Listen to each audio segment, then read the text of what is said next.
Sa internet bumibili ng mga panregalo ang ilang nating kababayang walang oras para pumunta sa mga mall at tiyangge. Pero ingat mga kapuso dahil nagkalat ang mga manloloko lalo na ngayong magpapasko. Alamin ang tips para sa ligtas na online shopping sa balitang hatid ni Lay Alvis. Isang buwan na lang, Pasko na. Nakapag-shopping ka na ba? Si John Simpas, wala na raw oras na maglibot sa mga mall para maghanap ng mga regalo sa mga inaanak. Pero di raw siya nag-aalala. Nandyan naman daw ang online shopping. 5 taon na siyang suki ng isang online buying site. Mga laruan at gamit pambata ang hilig niyang bilhin.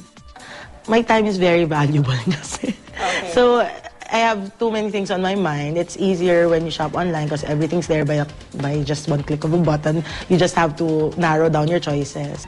Pero dahil veterana na ika nga sa online shopping, alam na raw niya ang gagawin para hindi maloko.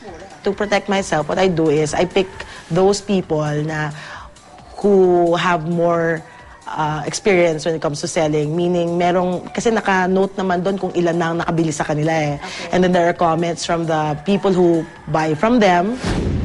Tama raw ang ginagawa ni John ayon sa business technology analyst na si Jerry Liao. Importanteng alamin ang reputasyon ng buying site o individual seller na iyong bibilhan. Lalo raw ngayong pihadong maraming susubok na makapanggoyo dahil papalapit na ang Kapaskuhan. Go to reputable websites, yung mga kilala, no?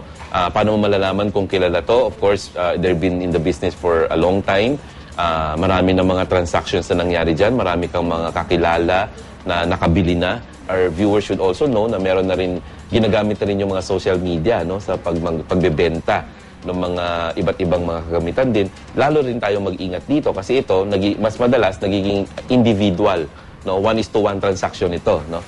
Huwag din daw agad masilaw sa napakamurang presyo na tila di na makatwiran. Basahing mabuti ang terms ng iyong binibili.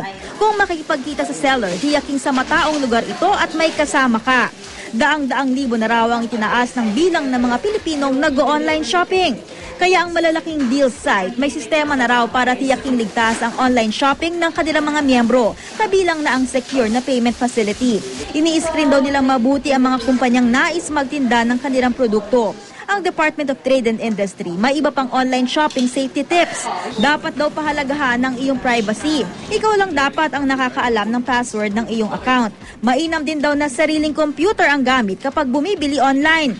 Tiyakin munang ligtas ang pagbabayad online gamit ang iyong credit card. Tiyaking may programa ang iyong computer laban sa mga hacker. Mag-research tungkol sa seller. Basahin ng mabuti ang policy statement ng online shopping site.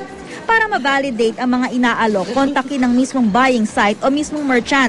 Hanapin din ang DTI Sales Permit Number. Mag-log on sa DTI website para sa karagdagang impormasyon.